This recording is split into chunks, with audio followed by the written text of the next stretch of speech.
Good morning. The Committee on State Affairs will come to order. Will the clerk call the roll? Betancourt, Birdwell, Hall, Hinojosa, Middleton, Parker, Perry, Schwertner, Saffarini, Paxton, Hughes. Good morning.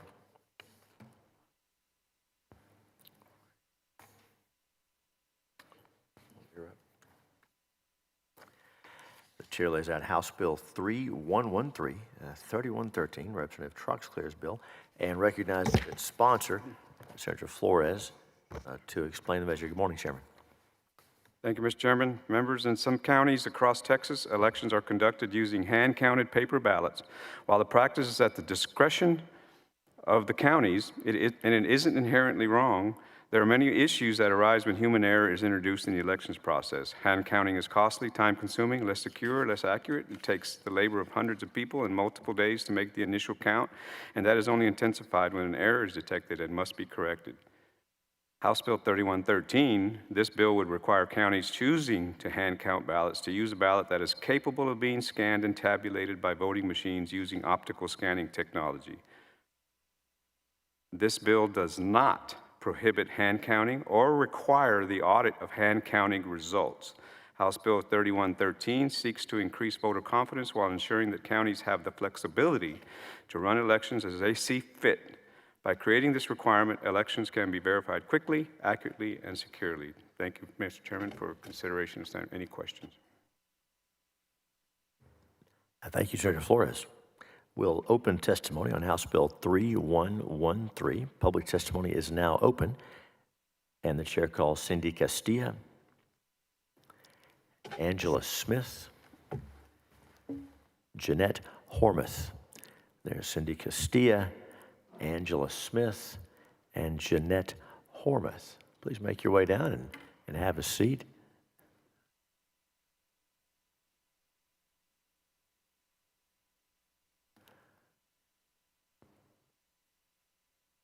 Welcome to each of you.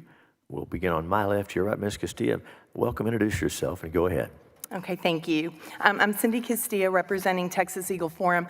And number one, I'm here to correct the record in general. I accidentally signed in wrong on this bill in the House, and I don't know if I'm allowed to say that into testimony here, so I'm being careful. But we are opposed to this bill. So it was a mistake that you can't correct the next day. So I'm here to let you know that we do oppose it. We do think it's a vendor bill. We think it encourages the wrong direction for elections. The people want in precinct hand-marked elections, and it can include data collection. There's so much we don't like about it. Just this week we had an election in Dallas, and when I got my ballot back from the machine, the names were microscopic. It was one race, one name, and I could not read it with strong reading glasses. It was microscopic. I've been part of a hand count, a recount hand count, and when you're using the machines, the print can be small enough to just be very difficult. This print was small enough to be impossible. And I just don't even like that as an option. So we want to move away from that direction, and that's one of the reasons, one of many that we oppose 3113. Thank you. And thanks for your testimony. Good morning. Welcome. Introduce yourself and go ahead. Good morning. My name is Angela Smith. I'm with the Fredericksburg Tea Party, and I'm also representing myself opposing HB 3113. If you look back to the prior public comments in the House, constituents, even of Ellen Troxclear's, and those citizens in counties surrounding Gillespie who are familiar with our very successful hand count of the primary and a runoff oppose this bill. I'm wondering and very confused as to why Representative Troxclear filed this bill.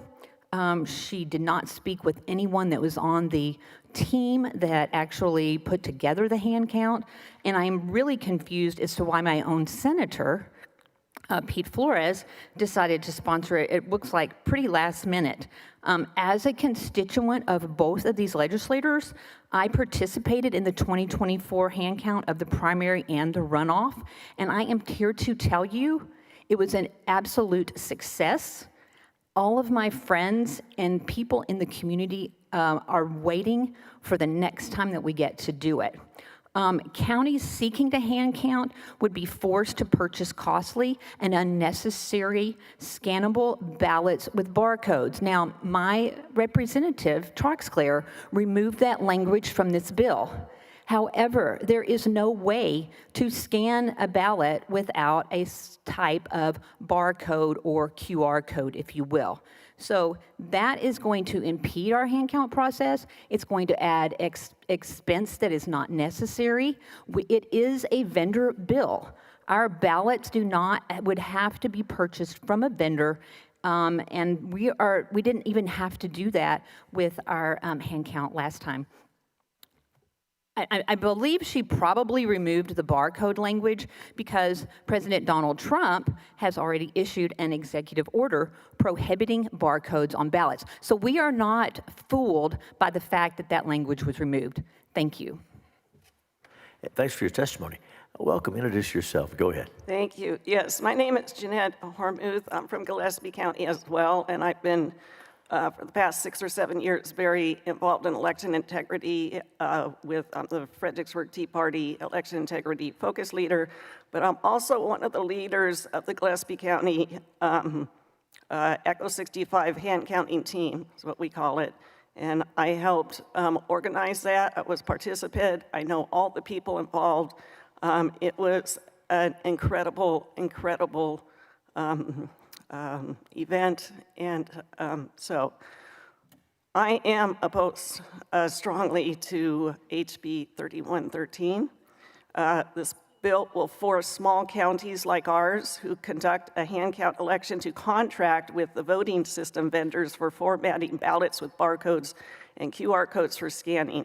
And it is true, the only way that you can do what this bill is asking, to have them scannable for optical scanners, is they have to be specially formatted, and the only ones that do that are the machine vendors. They're certified to do it here, and so we would have to do that. It's expensive. So I say, so small counties also like Glasgow, I think Glasgow County that's been hand counting for years, very small county. Political subdivisions like our Gillespie County GOP, who just had our hand count. We have the authority, also the counties, and right to choose the voting systems for conducting our own elections. We would be unjustly burdened with prohibited and unnecessary costs simply for choosing to hand count our elections. Clearly, this is a vendor bill and that will force hand count counties and political subdivisions to subsidize one of the two machine companies, ES&S and Hart, in Texas for services and products they do not need, want, or cannot afford. But most importantly, what I want to point out is this bill, as Angela mentioned, is not a bill that originated from the people to which our public servants are sworn to serve. It is noteworthy that the written public comments, as recorded in the House elections hearing, there were 6 pages of this, were nearly all unanimously against this bill and came largely from Gillespie County and the Hill Country voters. In addition, I spoke with our GOP county chair, and he told me he is not in favor of the bill. It is also interesting that neither Representative Troxclair nor Senator Flores, our representatives, have reached out nor communicated with their own constituents whom they represent and whom this proposed legislation directly affects before authoring this bill. Recognized as the gold standard, hand counting of ballots is already fully transparent, accurate, verifiable, and audible as is, and has been legal in Texas since 1879 or something. Lastly, HB 3113 is a direct violation of President Trump's election integrity executive order certifying the very barcodes and QR codes that would be necessary for the formatting of the proposed scannable ballots that they talk about in this bill. Thank you very much. And thanks for your testimony. Any questions for these witnesses? We thank each of you for being here. Thank you very much. Is there anyone else present wishing to testify on, for, or against House Bill 3113? Seeing none, hearing none, public testimony is closed. Thank you. And the bill is left pending at this time.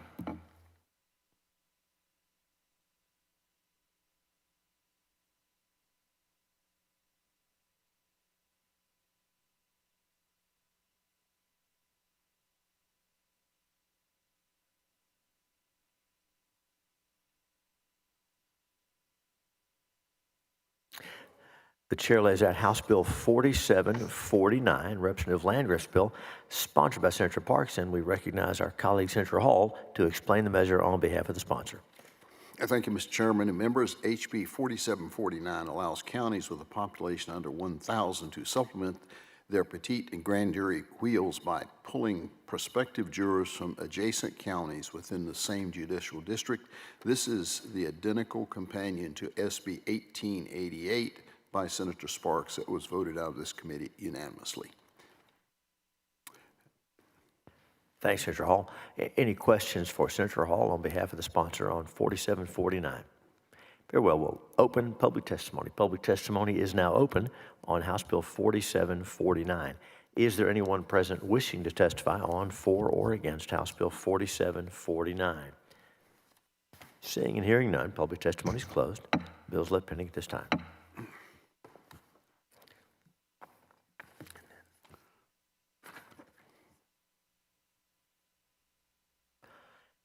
The chair now lays out House Bill 2259 by Representative De Ayala, sponsored by Senator Zaffarini, and we recognize our colleague, Senator Hall, to explain the measure on behalf of the sponsor. Thank you, Mr. Chairman and members. This is relating to the instructions for an application form for an early voting ballot.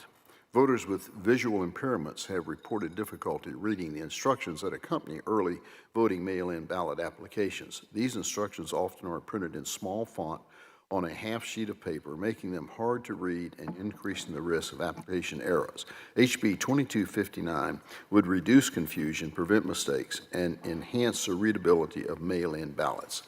Generally, HB 2259 would improve the readability of early voting mail-in ballots instructions by requiring the Secretary of State to prescribe them in A, portrait orientation 8.5 by 11 paper, B, using Calibri or Aptost font at 12-point size or larger, C, with bold text as needed, and D, translations based on state demographics.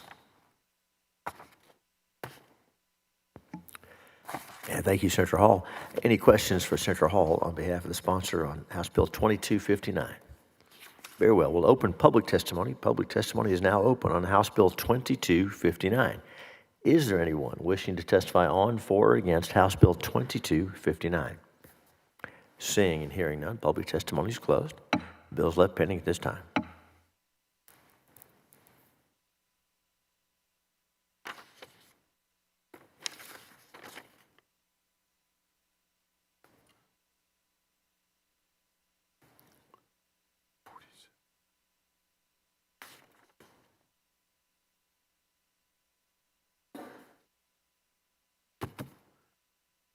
Sure.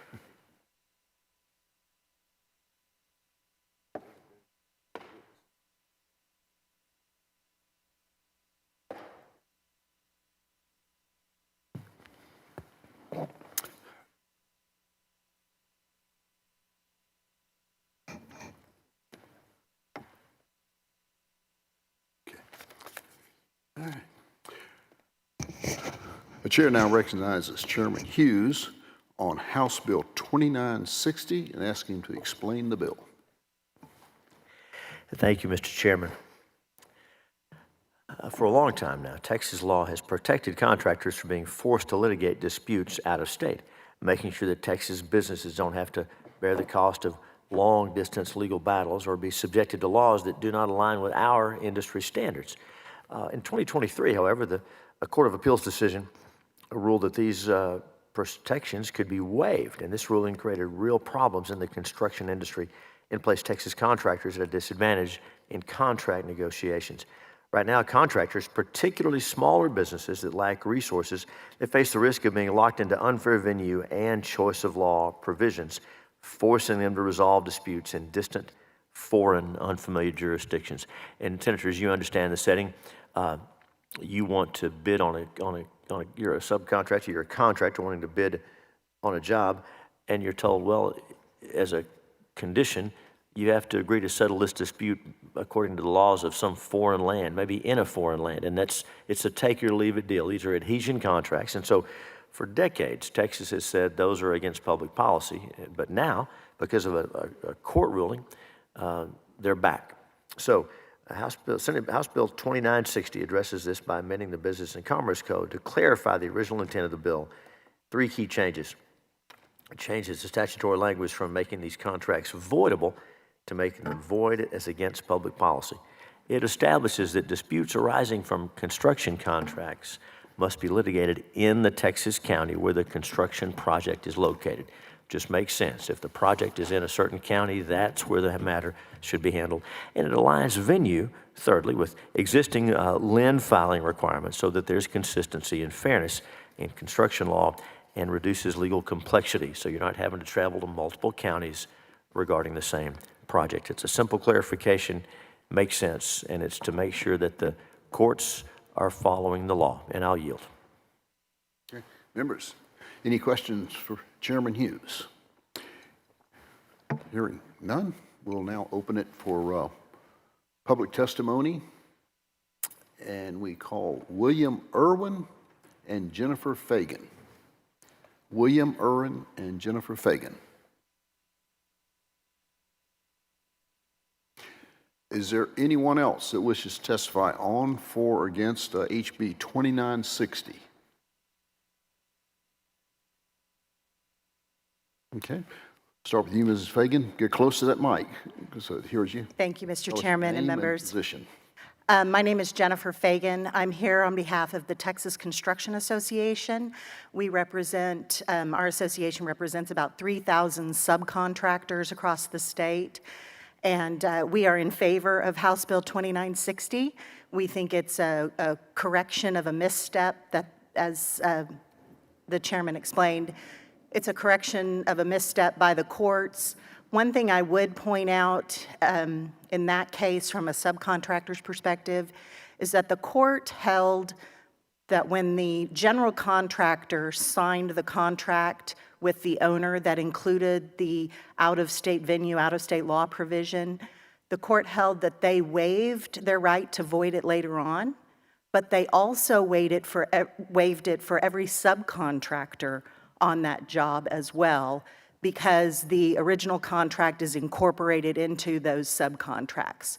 So from a subcontractor perspective, the court's opinion allows a completely different entity to waive one of our rights. And so this is definitely something that we believe needs to be corrected, and we appreciate Senator Hughes carrying this bill and trying to fix this small little misstep.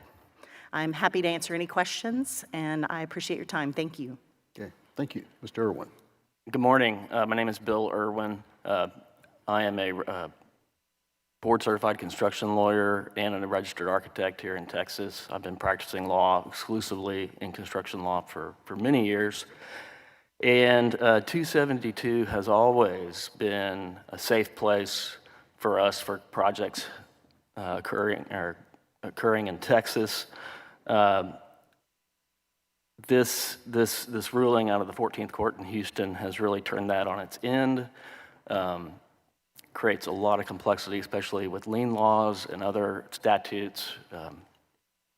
So we are here to support 2960 to make sure that these are not rights that are waived, especially by other parties. It's a very simple clarification to the statute, and it will make life a lot easier for us that are practicing in this realm all day, every day. Happy to take any questions. Okay. Members, any questions? Chairman Hughes. Mr. Chairman, thank you, and I thank you each. And if you'll allow me to ask this question about your credentials, I know a lot of lawyers, I know some architects, I know some people that have a law degree and a medical degree. I think you're the only lawyer architect that I know of that I've ever met. That's a pretty exclusive group. As far as you may know, are you the only one? There's probably about 100 of us in the country. There's half a dozen of us in this state. Wow. Thank you. Thanks for being here. Thank you both. You bet. Members, any other questions? Okay, thank you. Anyone else wishing to testify on, for, or against House Bill 2960? Seeing and hearing none, public testimony is closed. We'll hold this bill pending.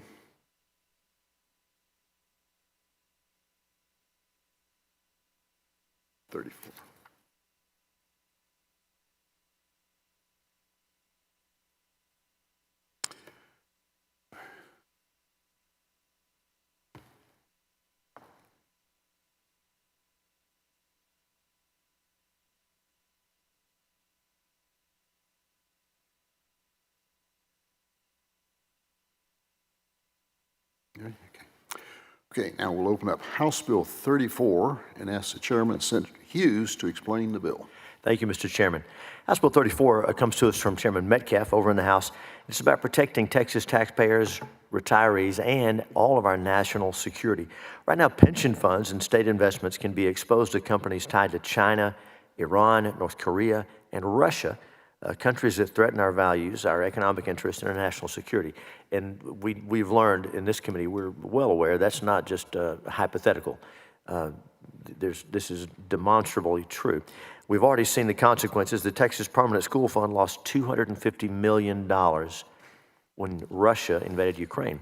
The exposure to China, where investments often flow through Cayman shell companies controlled by the Communist Party, presents an even greater financial and security risk. House Bill 34 addresses this by prohibiting state investment entities from investing in companies based in, owned by, or controlled by China, Iran, North Korea, or Russia.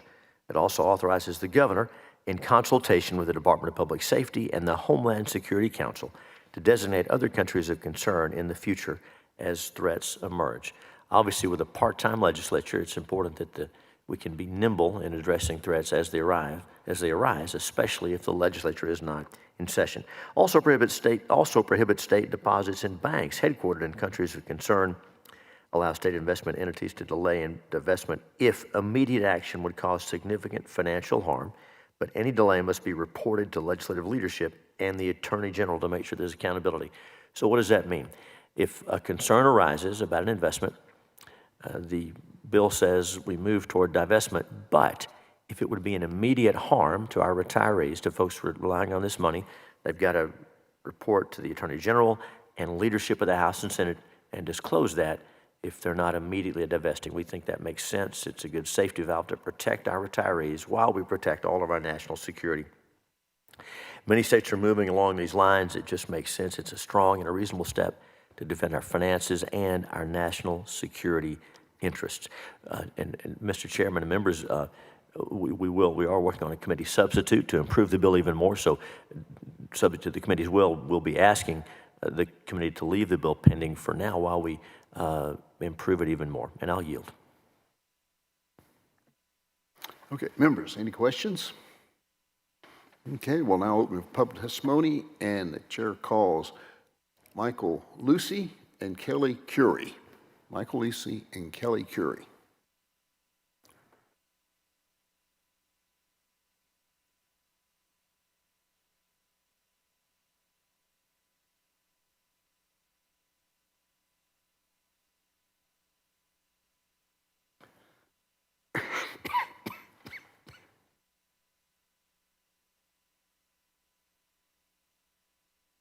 Okay, we'll start on my left and on your right.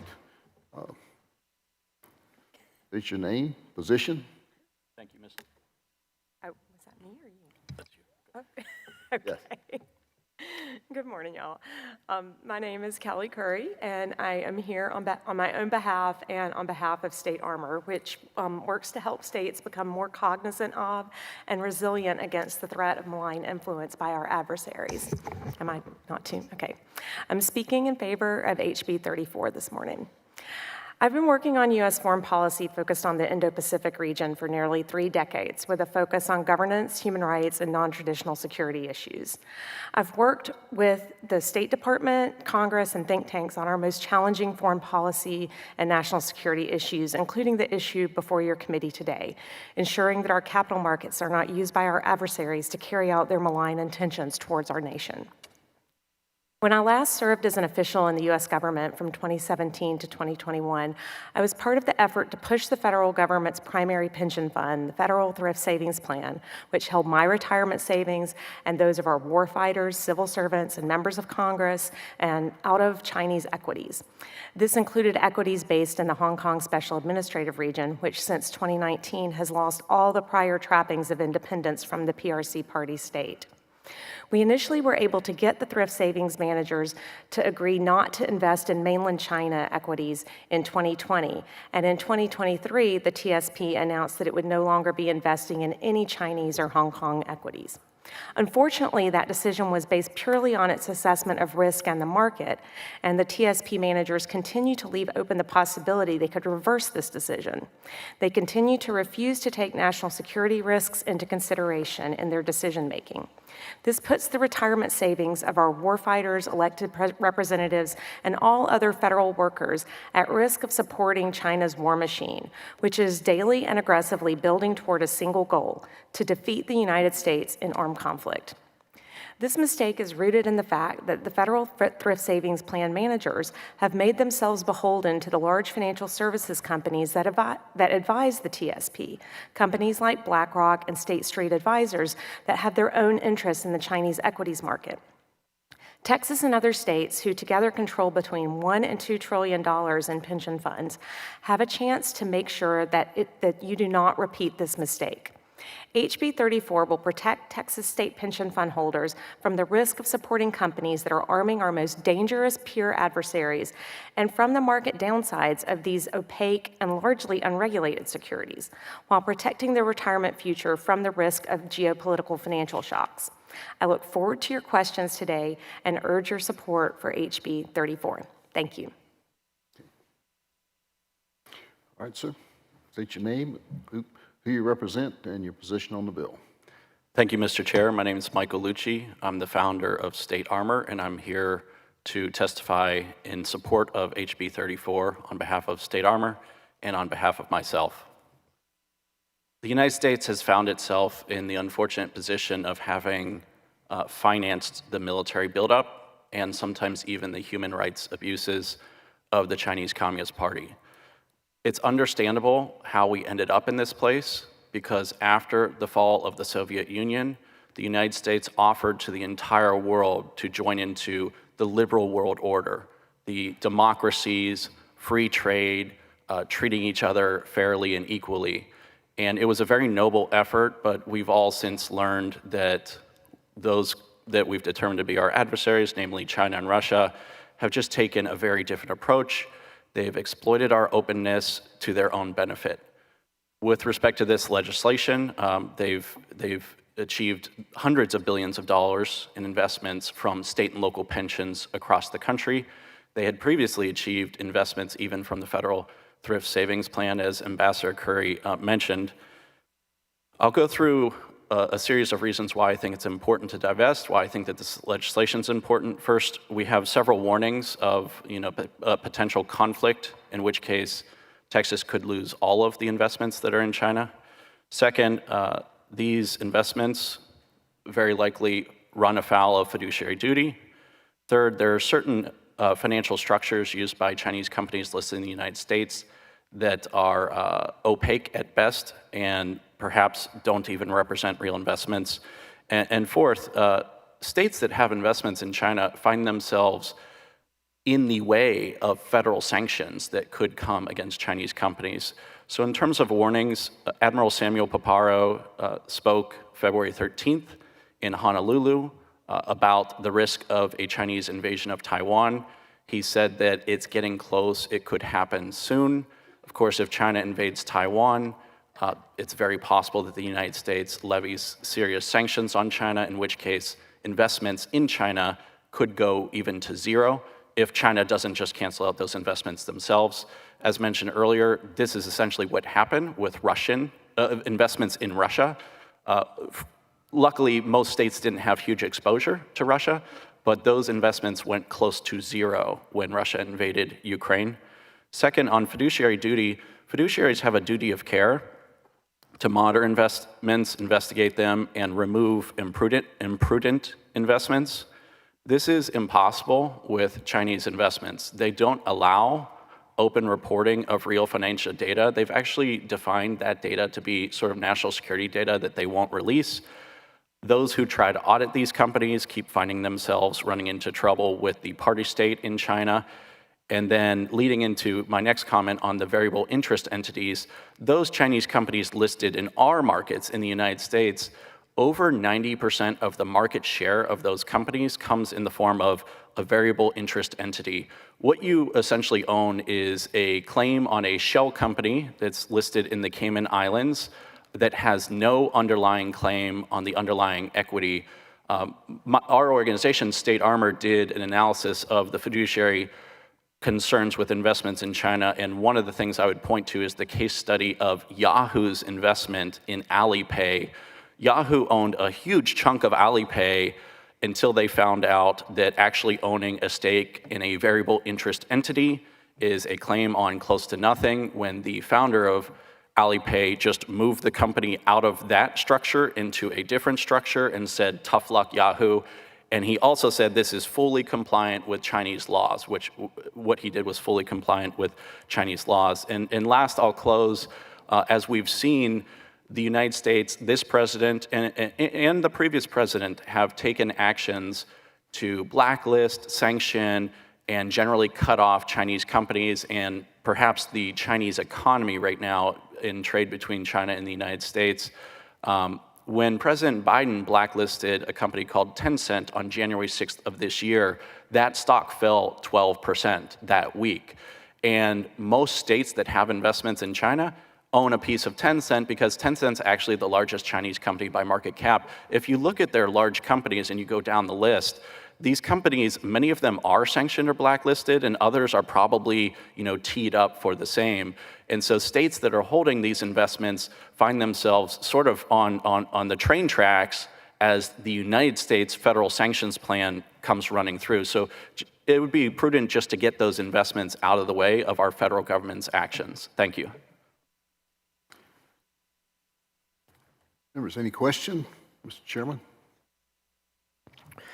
Thank you, Mr. Chairman. Ambassador, thank you for your testimony and what you're doing. You talked about some of your work at the national level. We know other states are moving along these lines with some help. What's happening that you can share that you're aware of at the national level along these lines? Thank you, Mr. Chair.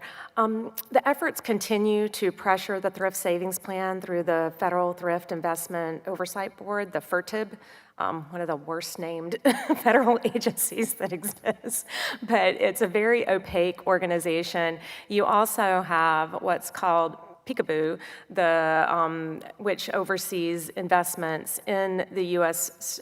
Stock market and is supposed to be responsible for ensuring that any equities that are held in U.S. markets meet accounting standards that allow them to be audited and therefore allow the SEC to do its job.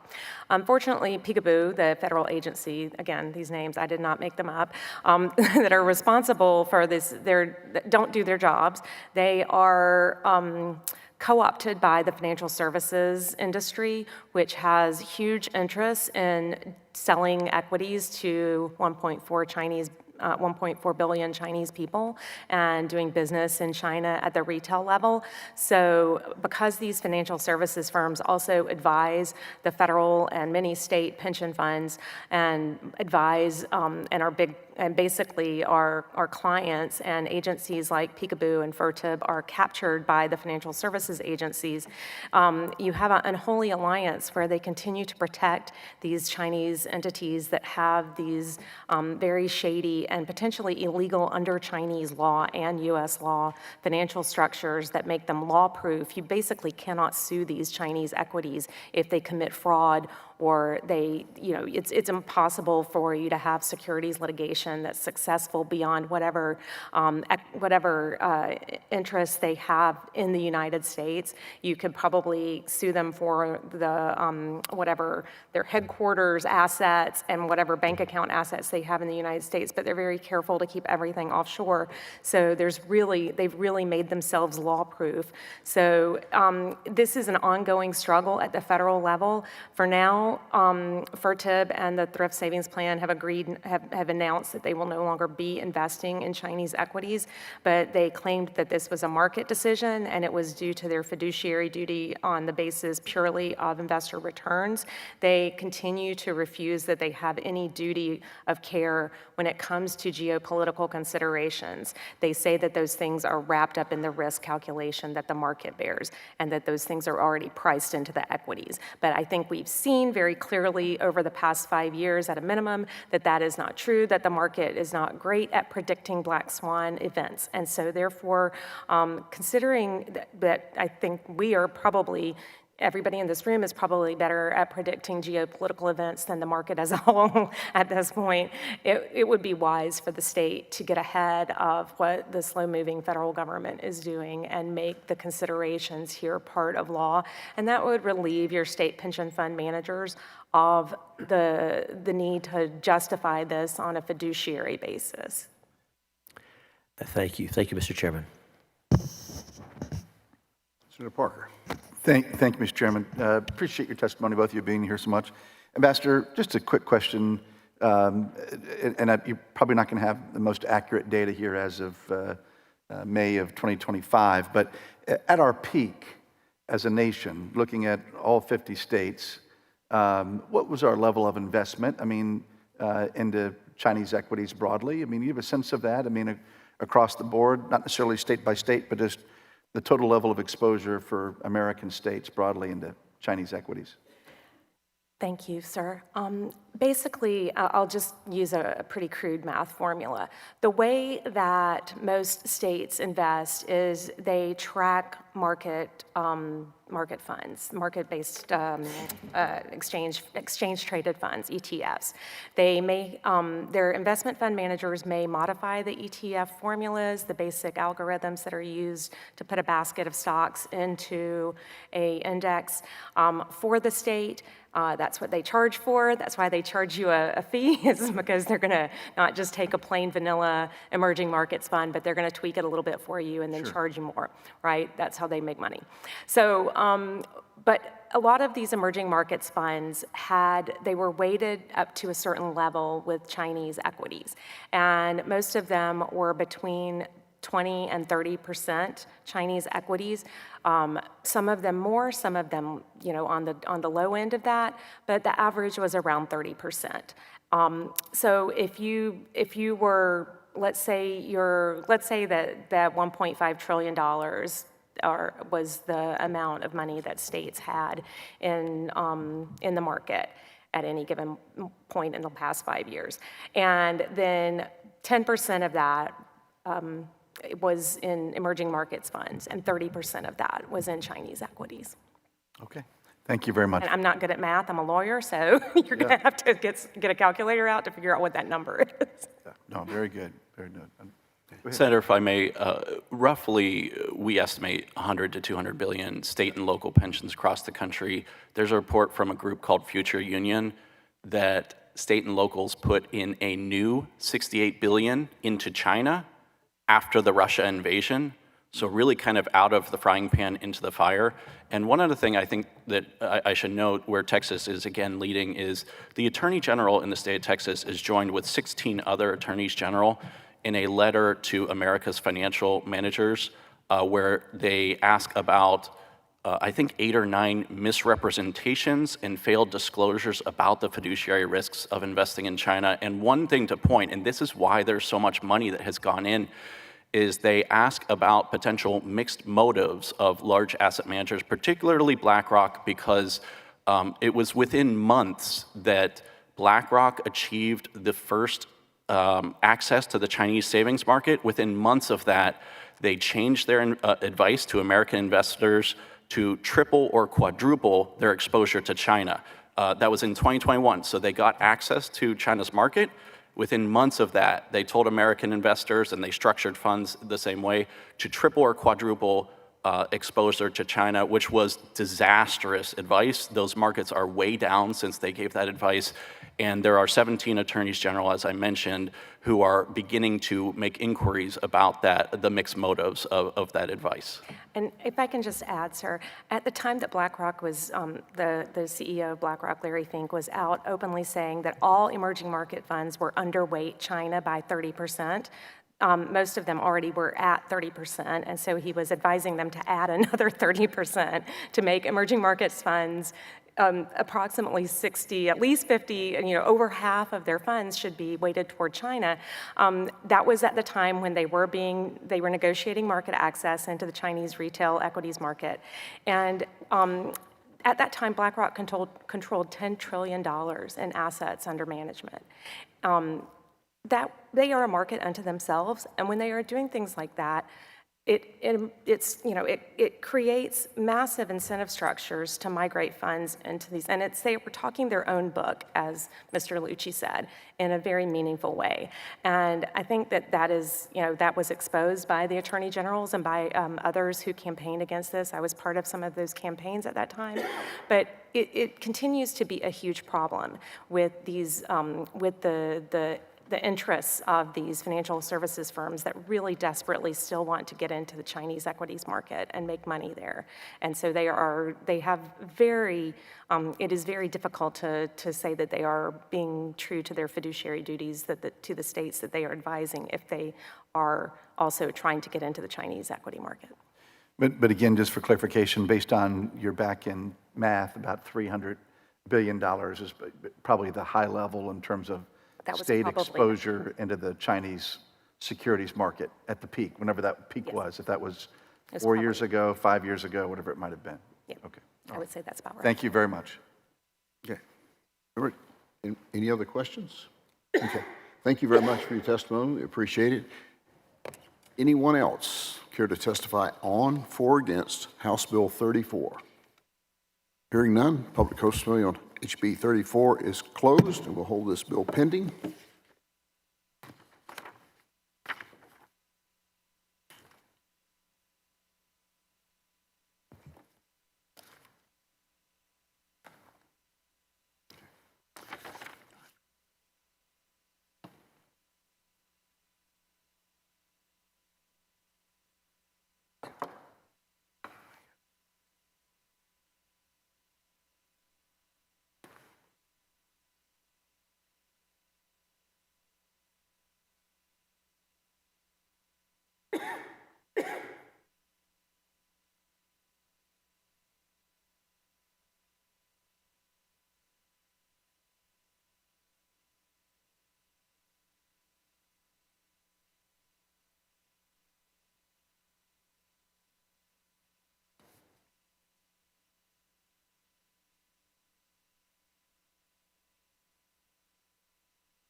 The chair lays out Senate Bill 835 and recognizes its author, Senator Paxton, to explain the measure. Senator. Thank you, Mr. Chairman, and I will be also laying out the committee sub. Senator Paxton sends up the committee substitute, Senate Bill 835, and is recognized to explain the substitute and the differences. Thank you, Mr. Chairman, and thank you, members. Members, child sexual abuse is literally one of the most heinous crimes we in this body deal with. Most of us have children or grandchildren, nieces, nephews. Most committees that I have served on in this body have dealt with this issue in some way, tangentially. In education, we deal with it quite a bit. We've dealt with it in criminal justice and, of course, in this committee. I think part of what makes this particular crime so unthinkable is that most of the time, the abuser is actually a person that the child trusts. They hold a position in the child's life by which that child absolutely ought to be able to trust that person. This clash of messages by abuse of this nature that is so invasive and so foreign to the mind and heart and person of a child, sexual abuse, creates a clash of messages about reality that creates a chaos within that child. And it is the very definition of trauma. Sexual predators not only portray themselves as trustworthy, but they often embed themselves in institutions that are highly trusted and respected. Religious institutions, youth-serving institutions, schools.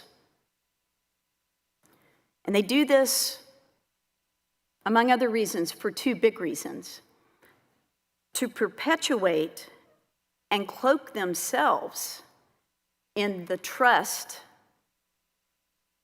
belonging to that organization, but also to increase their access to victims. This is a sickness in the very soul of a child sexual predator. Now, sometimes, thankfully, the abuser is discovered. And thankfully, many times, these institutions step in. Now, we would assume that the needed intervention would be obvious. To do justice and to show mercy. To do justice by holding the abuser accountable. And to show mercy by protecting and supporting the victim toward healing. But today, members, you are going to hear stories where this is not what happened, where the people and even the institutions who displayed themselves as trustworthy guardians of our children instead acted in complicity by covering up the horrific crime of child sexual abuse. Instead of protecting the victim, they chose to protect the abuser by protecting themselves. The mechanism, an NDA. While NDAs, or non-disclosure agreements, have many legitimate uses in business agreements, such as protecting trade secrets or sensitive client information, you will hear today how NDAs have also been used to silence childhood sexual abuse victims. This perverse application, in such cases, protects predators and the youth-serving organizations or religious institutions whose negligence actually enabled the abuse, and it further exploits the victims. And not only does this silence prevent justice from being served in the victim-specific case. If it could be worse, it is, because the absence of justice actually endangers additional children who may be future victims of that same perpetrator. Members, this bill seeks to eliminate and invalidate the usage of non-disclosure agreements to the extent that they force the silence of the voice of a victim in settlement agreements as they relate to the crime of child sexual abuse. Mr. Chairman, the committee substitute simplifies the language about what types of prohibited disclosures under an NDA are addressed by the bill. It clarifies that the bill shall not be construed to prohibit an agreement to keep confidential other provisions of a settlement agreement, including the amount or payment terms of a settlement or the victim's identity. It specifies that a person may only enforce an existing NDA that conceals sexual abuse if the person obtains a declaratory judgment that declares the NDA is enforceable, excuse me. And it names the act Trey's Law, after Trey Carlock of Dallas, a victim of child sexual abuse and of a predatory NDA, who tragically took his own life after being silenced through this mechanism. His sister Elizabeth is bravely with us here today to share their family's story. I am so honored to carry this legislation in Trey's honor today.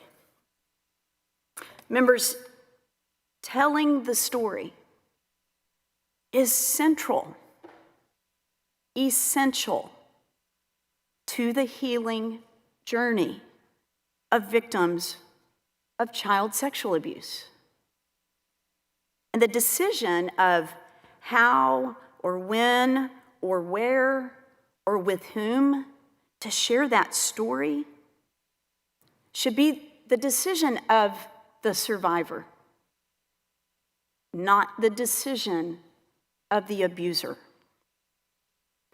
The culture of silencing victims in the name of any other goal other than their healing must change in the state of Texas. Thank you, Mr. Chairman, and thank you, members, for your consideration of this life-changing culture change for Texas.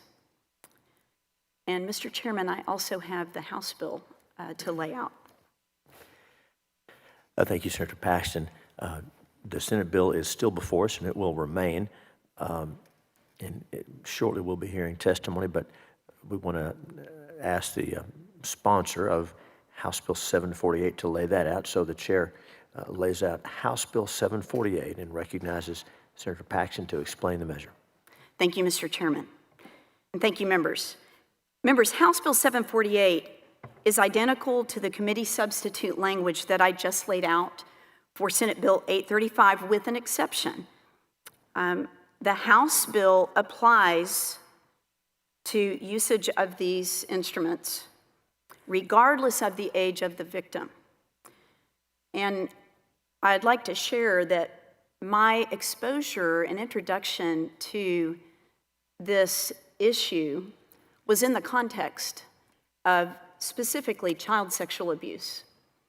And that has been the interaction that I have had with victims as I've done my research on this bill.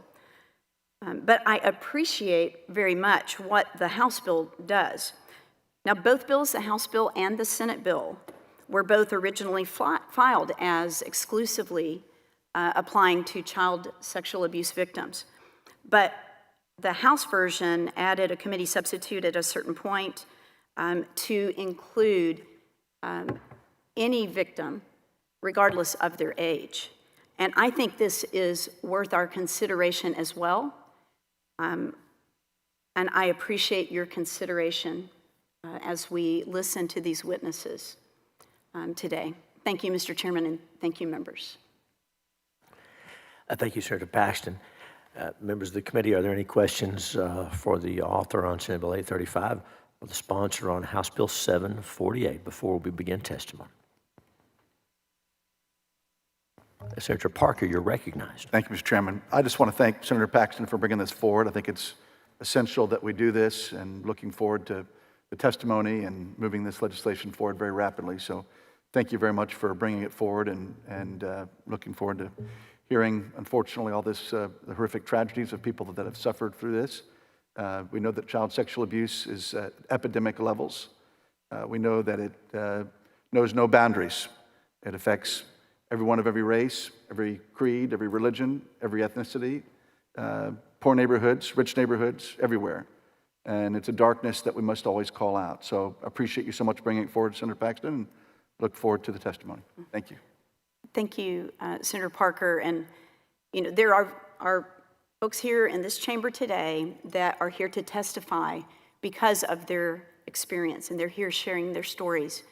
But we also know that there are people who are just here at work, coming to work, coming to listen, and there are people who are listening to the live stream of this and will listen to the recording of this in the future, that many, many of them are also victims of this. And it is a darkness, it is a sickness. And I believe you mentioned this the other day in another context in this committee, Mr. Chairman, but sunlight is the best disinfectant. And that really is what this bill is about. It is about removing away a mechanism that has been used, I think, illegitimately, not in the intended purpose, to shroud what is evil, and to allow for a continued darkness. I can't imagine. The folks here today are so courageous. And I thank all of you for being here. Thank you, Senator. And thank you for authoring this with me. I appreciate that. Thank you, Mr. Chairman. Thank you, Senator Paxton. Thank you, Senator Parker. We'll open testimony on Senate Bill 835 and on House Bill 748. We have invited testimony, and the chair calls Joseph Cleveland, Susan Spencer, Joe Alarcon, Elizabeth Phillips, Cindy Clemeshire.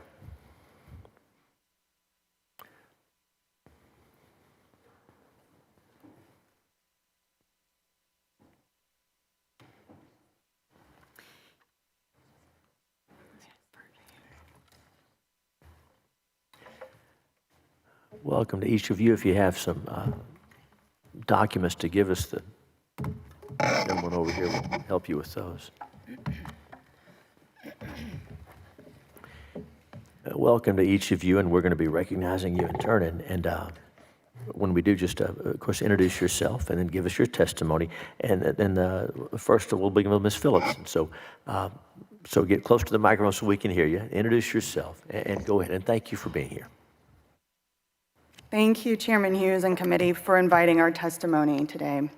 I'm Elizabeth Phillips from Dallas, Texas, where I grew up and still live today. For today's purposes, I'm a certified crime victim advocate and the sister of Trey Carlock, for whom this public safety bill is named. A special thank you to our tireless Senate sponsor, Vice Chair Paxton, who personally knows Kanakuk victims, even a former student of hers living under an NDA. I also want to thank Senator Parker, who represents my district, as well as the many senators and House reps who have co-sponsored and supported Trey's law this session. When HB 748 author Representative Leach presented Trey's Law to the House floor a month ago, it passed unanimously and now has 17 co-sponsors. That vote and message of overwhelming support honors the tragic loss of my late brother and the countless survivors of child sexual abuse like him who didn't survive. Sadly, a lot of truth dies with people because of NDAs, and that only protects bad actors, which is contrary to public interest. To me, that is the point of Trey's Law and this hearing today. Public safety, protecting children, prioritizing life, liberty, and the pursuit of healing and happiness. Trey wasn't able to heal. He was silenced to his grave by Kanakuk Ministries, a Christian summer camp and global enterprise based out of Southwest Missouri. Texas has historically been among their largest markets. My brother had many layers to his journey of injustice. First, he was groomed and abused from age 7 to 17 by a serial sex offender who was sentenced to 3 life terms in 2010. Trey was 20 years old when Pete Newman went to prison. Then Trey was forced by the civil statute of limitations in Texas to file his civil case against Kanakuk before the age of 23, while he was just trying to finish college and process unimaginable trauma amidst a Christian culture applauding Kanakuk and hailing its CEO, Joe White, as a spiritual hero. Trey's civil case ended with a settlement that included a restrictive NDA, making Kanakuk and its representatives another perpetrator of abuse in Trey's tragic and unnecessary demise. Institutional abuse on top of sexual abuse. I have actually learned more about the extent of my brother's abuse since his death than I knew in his life due to the NDA he was under. Trey told a therapist, "They will always control me and I'll never be free," before he died by suicide in August 2019 at age 28. He hesitated even to tell his story in confidential therapeutic settings for fear that Kanakuk would come after him again like they did an earlier John Doe. Since my family was public about Trey's abuse in his Dallas Morning News obituary, we've heard from so many other victim families with similar stories, some here today. Now that I know what I know, I'm trying to be a voice for Trey and countless other victims of sexual abuse and trafficking who are suffering in the shadows due to NDAs that restrict them from speaking in settings like this. If they could be here to testify without the threat of legal repercussions, there would be a line out the door.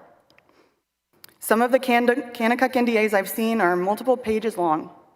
I'm going to share some short excerpts that have come to my attention by various survivors who are legally silenced to this day, so you can understand exactly the restrictions they live under into adulthood.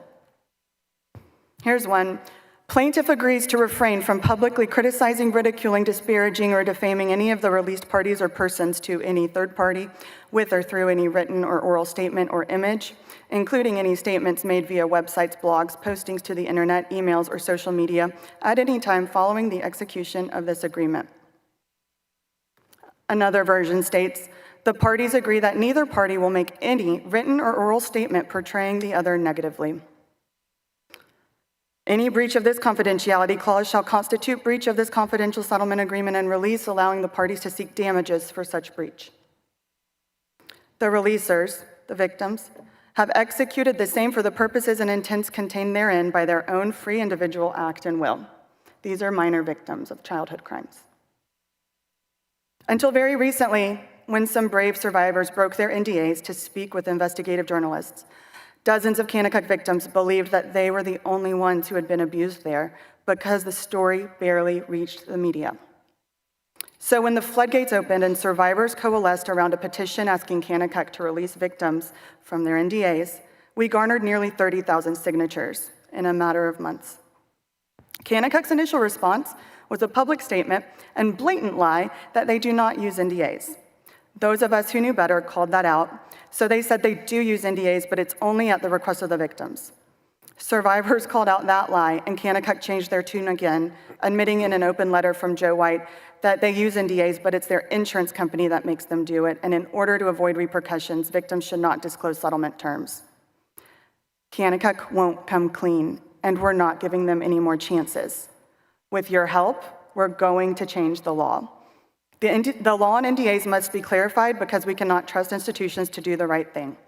Facts About Kanakuk, an advocacy group launched by survivors in 2021, has since received continuous tips with hundreds of abuse allegations against more than 68 unique perpetrators associated with Kanakuk dating from 1958 to today.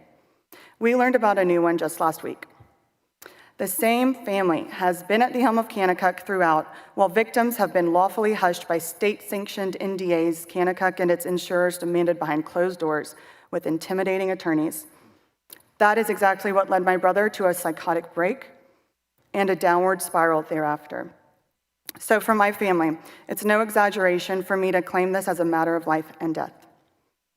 When you take someone's voice away, especially a child's, you take away their most linear path to healing.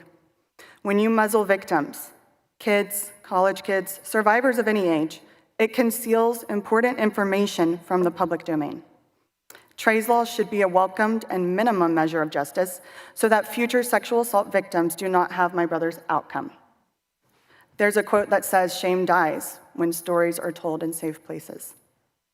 Tennessee made itself safer in 2018 when they became the first state to pass a bill prohibiting NDAs in civil child sexual abuse cases. Missouri is one signature away from doing the same. Trey's Law has passed the General Assembly there and is on the governor's desk. And 18 states, along with US Congress, have clarified the NDA issue for adult survivors of sexual assault. It's time we expand that to include children, and Texas can be a leader on this. Because NDAs have protected powerful people and institutions for a long time, there is widespread misinformation claiming that NDAs are actually in the best interest of survivors. I hope it is already clear to you that this is not the case, but I'm happy to clear up any misconceptions if there are questions. So to wrap this up, my focus and work is on the prevention of institutional child sexual abuse. So I support both bills that give victims their voices back. But I must emphasize that HB 748 is the strongest version of Trey's Law, with 0 no votes in the other chamber, and Texas can decide whether to lead or follow. I am myself a survivor of a sexual assault in college. And that's the first time I'm saying this publicly. I was a college kid when I endured that. So I personally feel strongly that the abuse of NDAs in any civil cases pertaining to sexual assault should be banned by law, and whomever opposes that has something to hide. NDAs, when weaponized in sexual assault cases, only protect bad actors.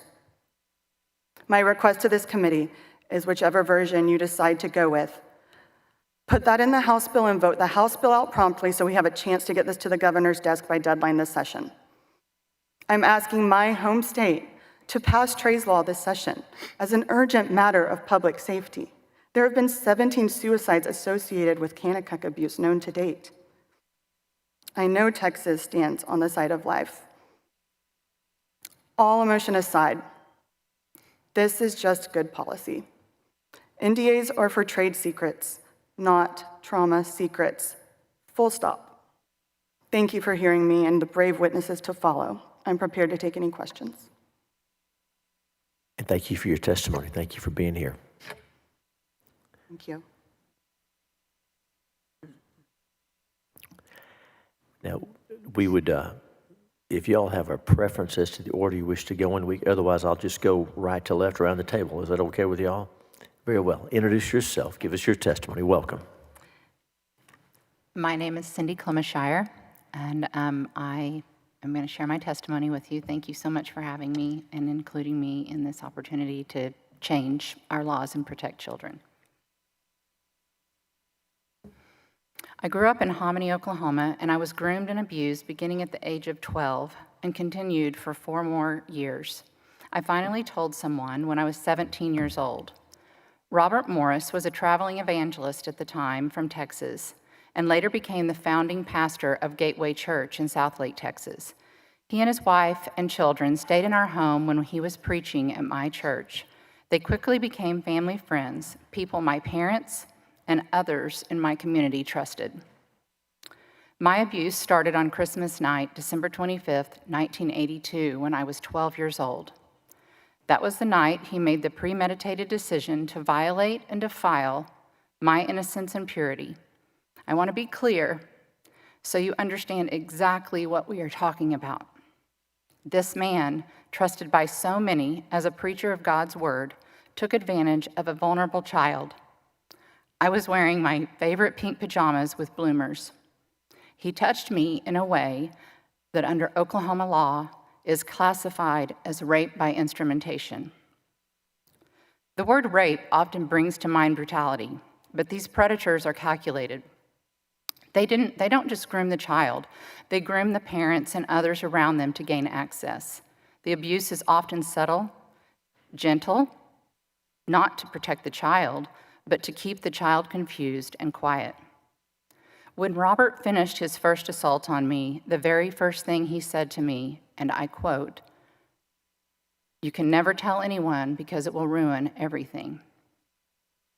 This continued countless times over the next 4 years until I finally told someone in March of 1987. Sadly, when I did tell, it seemed as though Robert was right. It did ruin everything in my world. Friendships ended, marriages of mutual family friends fell apart. My relationships with others changed instantly. And at just 17 years old, I thought it was all my fault. As I began the lifelong journey of dealing with the aftermath of child sexual abuse, my life seemed to attract more shame, while Robert's attracted more fame. I was in and out of marriages, spent over a decade in counseling, and tried to find healing through various churches and seminars. I was searching for understanding, for peace, and for forgiveness. By 2007, 20 years after the abuse ended, I realized I could potentially receive some form of financial restitution. My attorney sent a demand letter for $50,000, just enough to cover the cost of counseling. His attorney responded not with compassion, but with a letter accusing me, a 12-year-old child at the time, of pursuing him. They countered with $25,000, but only if I signed a non-disclosure agreement. I was 37 years old at that time. I refused. There was no way I would ever sign something stating I could never speak about my own life. Had I agreed to that NDA, Robert would have continued to have power over me. Instead, I kept telling people, I kept seeking truth, and I kept healing. Because I refused to sign that NDA at 37, I am able to sit here today at 55 years old and share my story in hopes of helping others. In March of this year, March 12th of 2025, my abuser was indicted by the Oklahoma grand jury on 5 counts of lewd acts with a child. This is what happens when survivors are not silenced. NDAs may be presented as legal formalities, but in cases like mine, they are tools that continue the abuse. They protect the abuser and keep victims in shame. They prevent the children from being protected, and they make it harder to stop abuse from happening again. The only way to have a chance at ending child sexual abuse is to tell the truth, to speak it, to share it, and to expose it. When NDAs are used to silence victims, we are not protecting families, we are protecting the people destroying them. So I leave you with this. Anyone who doesn't support this bill or waters it down or prevents it from being passed, we should be asking, who are they trying to protect and why? Thank you for your testimony. Thank you for being here. Welcome, introduce yourself, and go ahead. Thank you, committee, for having me. My name is Joe Alarcon. I am from Amarillo, Texas, and I am definitely in support of these bills, especially HB 748, Trey's Law. I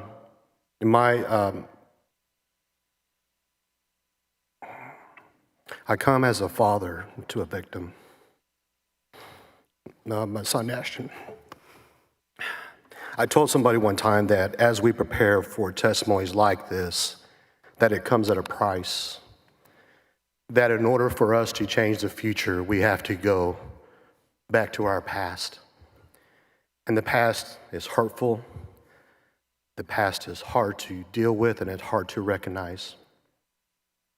But the reality is that those of us who do have voice, I feel like we have a responsibility and an opportunity to speak for those who do not have their voice. I'm here today because of my son, Ashton. He is a survivor and one of countless victims of Pete Newman and the leadership of Kennecott camps, including Joe White. Pete Newman was a serial predator at Kennecott camps and was allowed to abuse children for over a decade. And he was enabled by people in power, men like Joe White, the founder of Kennecott. I know this not from hearsay, but from firsthand evidence. I sued Kennecott. I possess Pete Newman's personnel files. I have the video depositions of Joe White, Doug Goodwin, and others trying to explain and justify why they let the abuse continue. In one of those depositions, Joe White, he said, "The reports of abuse were drops in a cascade of good." That is how he described the abuse of my son. A drop, a casualty, something small and forgettable in the face of all the good they believed that they were doing. How sick is that? After learning of Ashton's abuse, my family's soul folks became his healing. Ashton was once a joyful, radiant young man, full of light. That light was dimmed that day by Pete Newman whenever he targeted my son. And what haunts us is knowing his abuse could have been prevented. What many don't understand is that the abuse doesn't stop with the victim. It ripples through the entire family.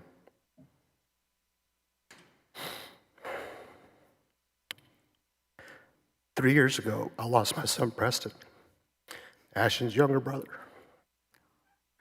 Preston carried his brother's pain, his anxiety and depression in silence. My son, Preston, did not recover from his anxiety and sadness. One of my most treasured memories of Ashton, he was just 4 years old, gently carrying his little baby brother, Preston, into our room one night because he was worried about him. From that moment, I knew Ashton had just met his best friend and his little brother. And Preston did not survive it. Why am I here today? Because I can. Because my family refused to sign an NDA, a non-disclosure agreement, we refused to be silent. However, that decision came at a steep price. After we refused to sign the NDA, Kennecott came after us, came after me personally. They filed motion after motion in federal courts attempting to sanction me personally, to force us into silence, to bury the truth beneath legal threats and financial ruin. They even tried to make us pay over $20,000 in their legal fees. They were relentless, and Joe White was very intentional about making sure that we would never be able to tell our story. But Judge Fish repeatedly ruled in our favor. Still, their lawyers kept coming, twisting the narrative, just like Joe White did when he allowed Pete Newman to prey on children. So I ask you, should any family have to go through that just to protect their child? Should victims have the right? Should victims have to fight not only their trauma, but also institutions and lawyers bent on silencing them? Should any family and victims be treated with so much disrespect and their abuse be treated like a business deal? No. Victims and families should be supported so that healing can take place. I stand here today not just for my son Ashton and not just for my son Preston. I stand for the victims of the future, children who, as of today, have not been abused. Let me say that again. I stand for the victims of the future, children who, as of today, have not been abused. That is a sobering reality. Just saying that breaks my heart. Some of them will become addicts, many will become depressed, and some will not make it. You have the power right now to pass a law that protects their voice, a law that ensures NDAs cannot be used to cover up abuse. A law that says, in Texas, predators and the people who protect them will not be shielded by secrecy. In closing, I speak to you not only as a grieving father, but also as someone who has stood up to the institution. I speak to you as a man who still believes in justice. In a minute, you're going to be able to hear from my son, Ashton. You're going to hear from a graduate of Columbia Dental School in New York City, a captain in the United States Air Force who is currently stationed in Misawa, Japan, fighting for my freedom and your freedom. He is living proof that healing is possible when victims are given their voice. My son is a survivor, a warrior, and a light in this world only because he refused to be silent. Please pass HB 748.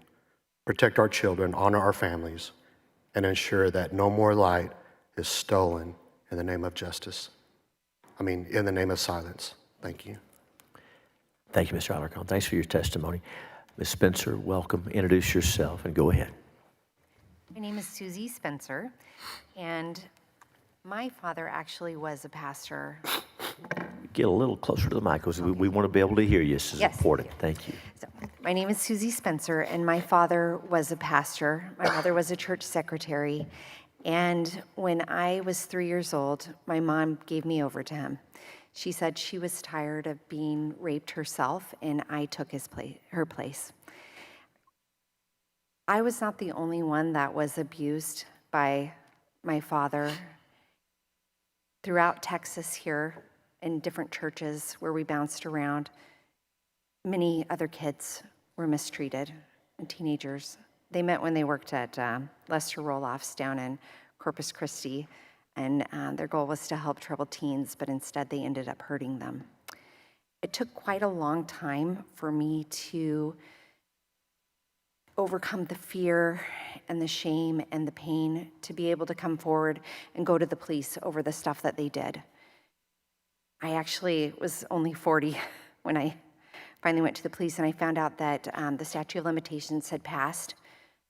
They could not investigate, and even for civil suits. I was too old, really, for Texas to care. So what I do now is I'm here to help and be a voice for other survivors. My goals are prevention, accountability, and recovery for justice. NDAs like this for these civil suits, it really ends up aligning themselves with the perpetrators. People like my dad who told kids that they had to be quiet, that they had to be secret, that what was happening they couldn't talk about. And I do not believe that this is what should be done for healing, for care, for survivors, for people like me and so many of us here. As a mother now, my kids actually are here today with me, and we teach them that if something bad happens, you tell an adult. You do not keep it silent. You talk. You tell them. And what type of message are we sending with these NDAs that says that adults can keep their bad stuff hidden? It's not right, and it's not fair, really. So I just ask you today to support Trey's law. And with the Senate bill and the House bill, however it happens, just to know that there are people that to be able to speak up and talk and share their story, it is very healing. Thank you. Thank you, Ms. Thank you for your testimony. Welcome. Since you're on the end of the table, get close to that mic and introduce yourself and go ahead. Good morning, Senators. Most of you have already heard my story, so I'll keep this a little short. My name is Joseph Cleveland, and I live in Huntsville, Texas. My senator is Senator Schwertner on this committee. In 2004, at the age of 15, I was introduced to a man who was a pedophile. This man had begun grooming me and would eventually begin molesting me. This happened once or twice for the rest of high school and continued until I was the age of 24.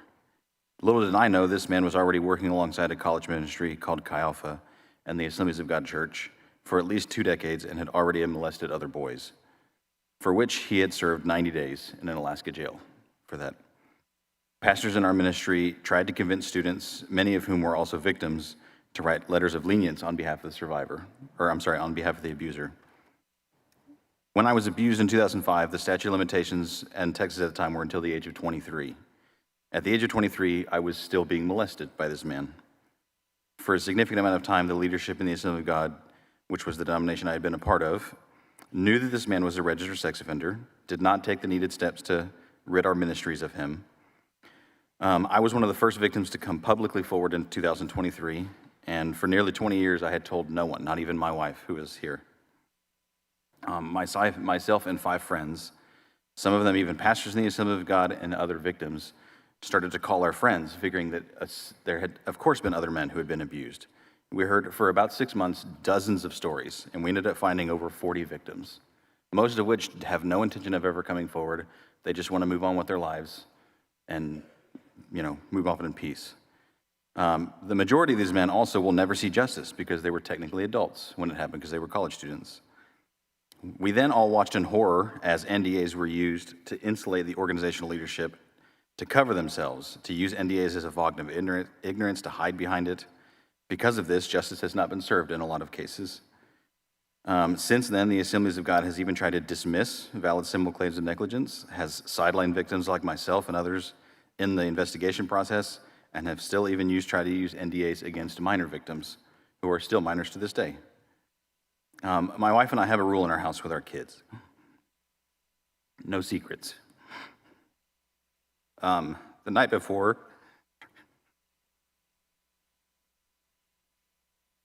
the House Committee meeting for Trey's Law, I was talking to my 8-year-old daughter in kid language, explaining to her the process of NDAs.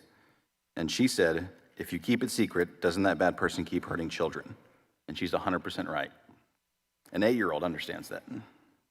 My request today is, of course, that we pass Trey's Law for children and adults, because I am in both of those categories, that this bill would allow the accountability and justice to take place, that it will not allow organizations and leaders to plead agnosticism in the face of these unspeakable crimes.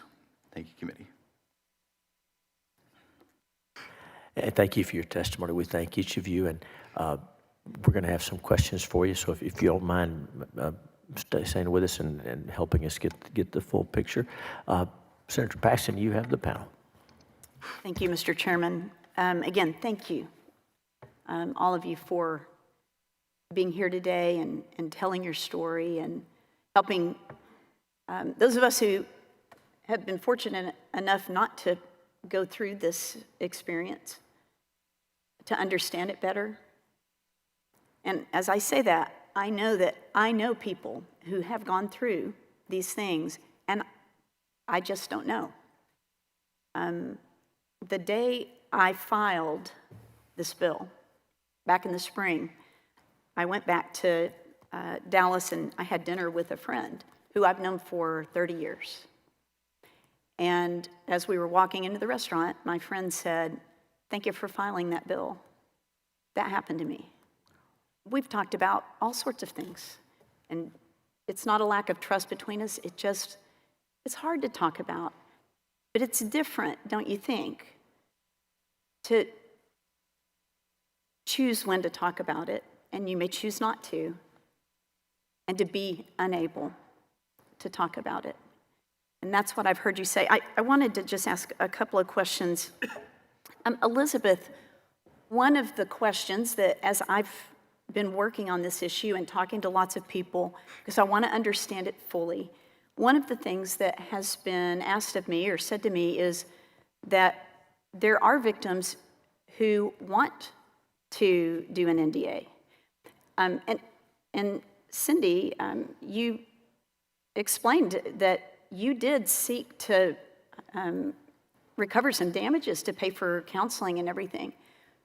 But the price of that was your silence. Right. So I wonder, maybe both of you could maybe respond to that there are people who want to sign an NDA because they do want to recover damages.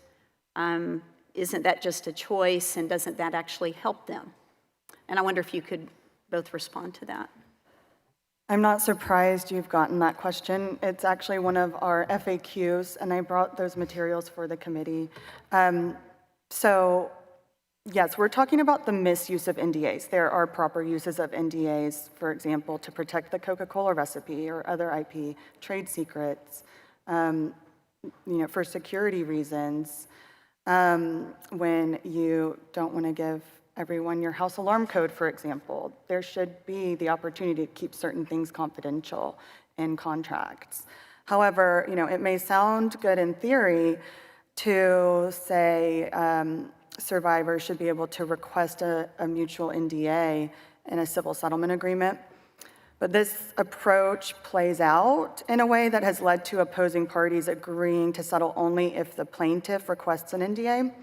It has created additional challenges for minor victims, especially if they ever seek relief from an NDA, since it appears they requested it to begin with, even when they were coerced or minors and didn't understand what was being signed on their behalf. So victims should be able to have a unilateral confidentiality provision to protect their names and whatever settlement terms they want to keep confidential. What they choose is important to keep confidential. But it can't go both ways and protect the bad actors. And it's been used as, the misuse of NDAs have in practice been used to intimidate victims into requesting an NDA. And that, again, I used the line earlier, Kanakuk even tried to say, oh, we do use NDAs, but it's at the victim's request. And that's a manipulation. So the way that these bills have been drafted is hopefully to clarify and address that we are seeking to allow victims to have the freedom to decide what is kept confidential or not. That should be their choice and their freedom. And to be clear, members, the bill is very clear to say that there is complete freedom to keep certain elements of an agreement to settle confidential, such as the name of the victim, the identity of the victim. Most people are not wanting to go on the evening news. They just want to pursue their healing. But they need some help to do that. And so there's nothing in the bill to prohibit keeping terms of the contract confidential. But the one thing that is prohibited is silencing, it coming at the cost of the silence of the victim. Thank you, Elizabeth. Cindy, did you have anything to add to that? I think it's got to be understood that we've said it multiple times, but talking about what happened is the hugest part of the healing journey. I have spoken about my abuse with counselors, with my friends, with my family, just trying to understand it better. And I don't believe that anyone, even in their 20s, if they are faced with signing an NDA, they may, because they're still living in so much shame, think that that's okay because they don't want anyone talking about them. But the reality is, every decade in life, we change and we understand more of the crime that was committed against us, and silencing any part of that completely prevents full healing. I don't know, I think it's a lifelong journey. I think I still have more to go. But even in the last year since this story became public, the information I've received that has helped me, the countless number of victims that have reached out to me and told me thank you, and hearing their stories and realizing I'm not alone. Everything I've gone through, everyone else has too. So whatever the verbiage is, I just want people to understand that silencing at any age of any child sexual abuse, it's just another roadblock. You know, as you were telling your story, Cindy, I thought about something that I'd never thought about before. But we all know these stories. You said that on that first terrible incident with Robert Morris, that when he finished, he said, "You can never tell." That is textbook sexual predator. And we all know this, and I imagine anyone here who is a parent has probably told your children, if anyone ever tells you, you can't tell me, you better tell me. Right. That means, that's code for tell me, right? And so in a certain sense, he imposed upon you, a child, a verbal NDA. Mm-hmm. Not a written NDA, but a verbal NDA. And everyone in this chamber understands the power that has, certainly over a child. But there are people here who, as adults, have been told that in various settings.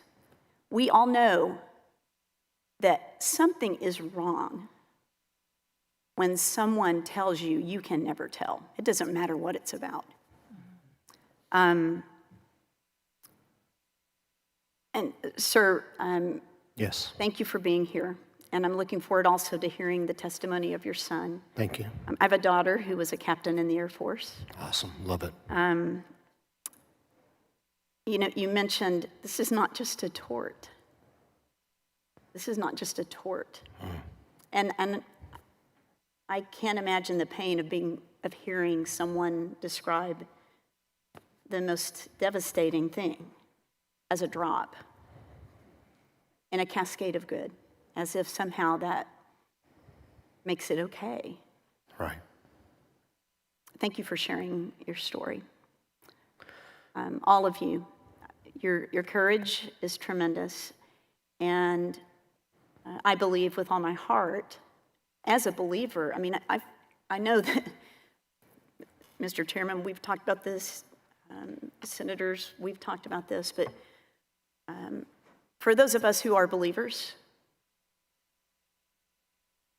this is an atrocity that is unspeakable, that people would use spiritual authority as a guise and a means to hurt.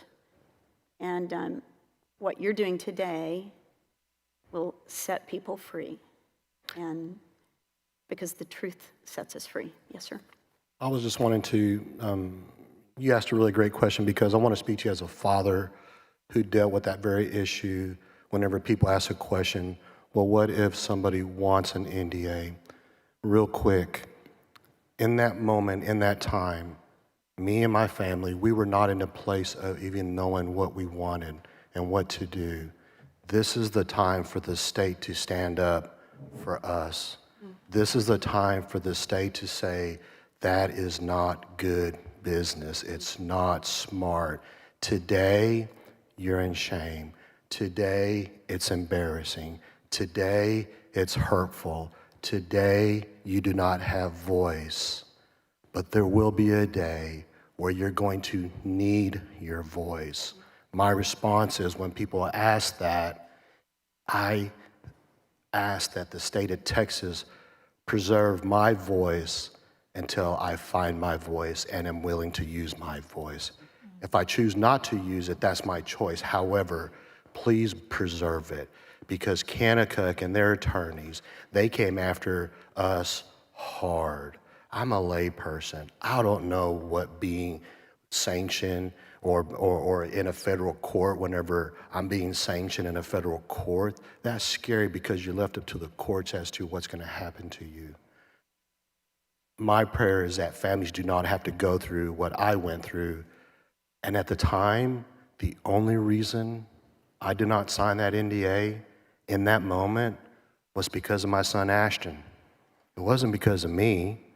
I'll be honest, at the time I think I was okay, because who would want to tell this story? That is my state of mind then, but that's not my state of mind today. And if I would have signed that NDA, I would not be able to stand up for those who cannot tell their story. I would be just like them.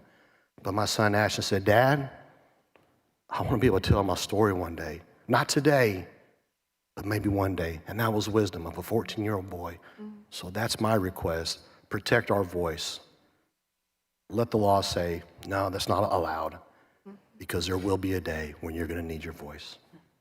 And so, all of you, is it your testimony that being able to tell your story is at the center of healing? Yes. 100%. Thank you. Absolutely. Did you want to add something to that? No. Okay, thank you. Thank you, Mr. Chairman. Thank you, Senator Paxton. Senators, any other questions? Senator Parker, you're recognized. Thank you, Mr. Chairman. Well, first of all, thank you all so very much for being here. Thank you for your bravery, for being heroes and bringing light to this darkness. I'm so sorry for all that you individually have suffered, your loved ones have suffered, and our goal is to make it right. I want to expose some of this darkness a little further, if you'd allow me to, specifically talking about Kanakuk for a moment. Would you mind sharing this horrific predator that did this to your brother Trey, that did this to your son Ashton?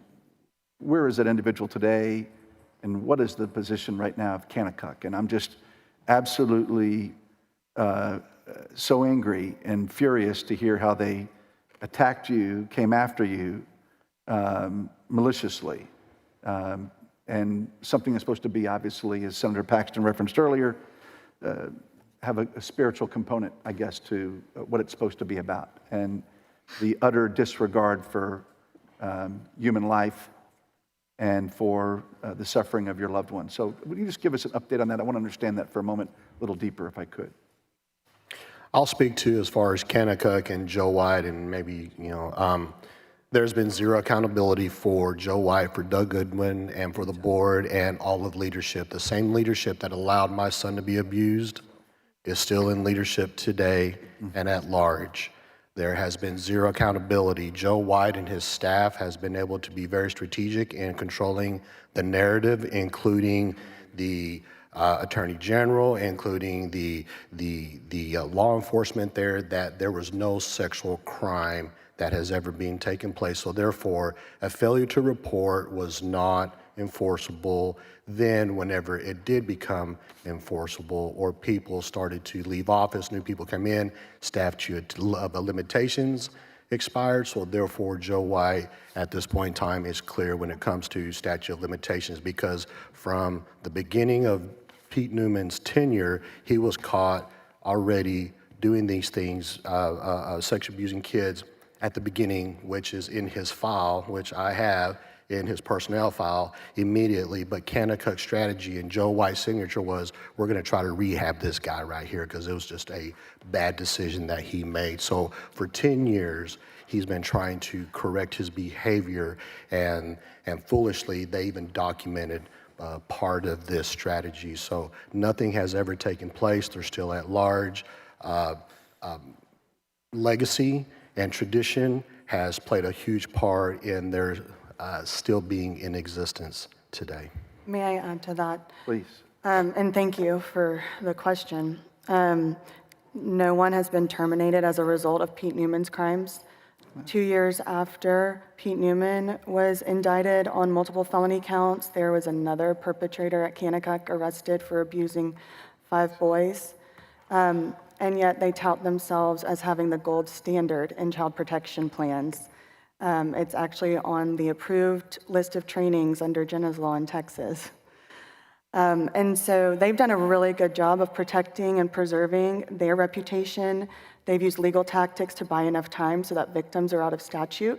In Missouri, the civil statute runs out at the age of 26 to sue an institution, age 31, a direct perpetrator. Pete Newman himself is imprisoned for 3 life terms in Missouri, but under the Missouri Criminal Code, he was up for parole last September. Kanakuk didn't do anything about that, but survivor families like the Alarcons, myself, and an army of others rallied opposition to Pete Newman's parole. So it has been on survivors to bring this to light. Kanakuk continues to minimize the scope and scale of the abuse. It was not just one bad apple. 12 years ago, which is what their website still says. And so this is something that has to be brought to light, because just because an organization has a cross on its logo does not mean that it's safe for children. Thank you for that, and I could not agree with you more. And it's the author of Jenna's Law to Protect Children from Child Sexual Abuse in this state and this country now. I'm utterly disgusted to hear that of all the different trainings, and there's hundreds, if not thousands of them, that they're on the list, and I certainly will address that. So thank you for sharing that with me. Thank you. And, I think it's also so clear, I think in hearing the testimony from all of you collectively, the multi-generational impact that it has, the impact that it has on the family, is unbelievable, and how it affected your family and your son, that just was so close to his brother that he saw the suffering and wasn't able to break the cycle, the pain. It's just horrific. And you see the correlation between the necessity of, as Senator Paxton said, being able to talk about it, to be able to heal, and the fact that this vehicle, these NDAs, silence these innocent victims and do nothing but protect the predator is just disgusting. And so Texas needs to lead. We need to get this done right. And again, I'm so grateful to each of you for sharing your story. And it's just incredible. You all are heroes for all of us in modern society to talk about what's going on. The only way we break the stigma is to talk about it. So thank you for what you're doing. God bless you all. Thank you for being here. Thank you. Can I add on to what they said? Please. In the same situation in the Assemblies of God, it's been the same situation since, like me and the other guys brought this forward. The district leadership here in Texas with the Assemblies of God has kept it really quiet. They've had closed-door meetings that even pastors had, if they wanted to be in the meeting, they had to sign an NDA to be a part of the meeting. Wow.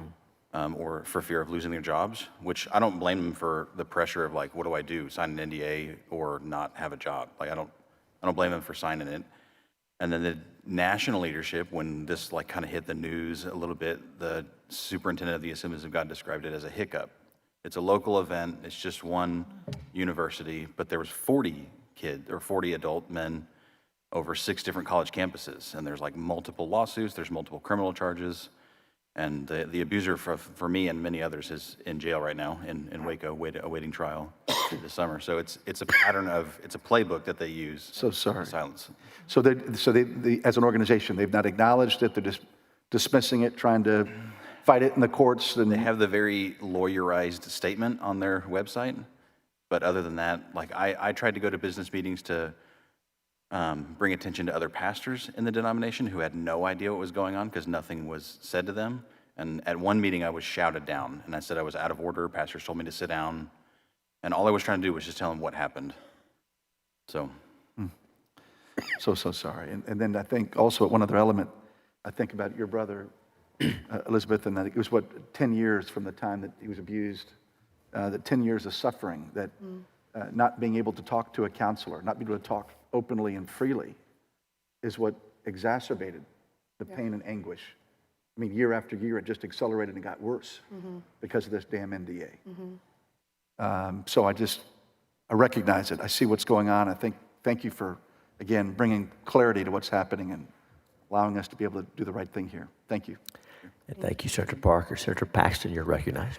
Mr. Chairman, just a quick point. Joseph, you reminded me of something that you shared with me about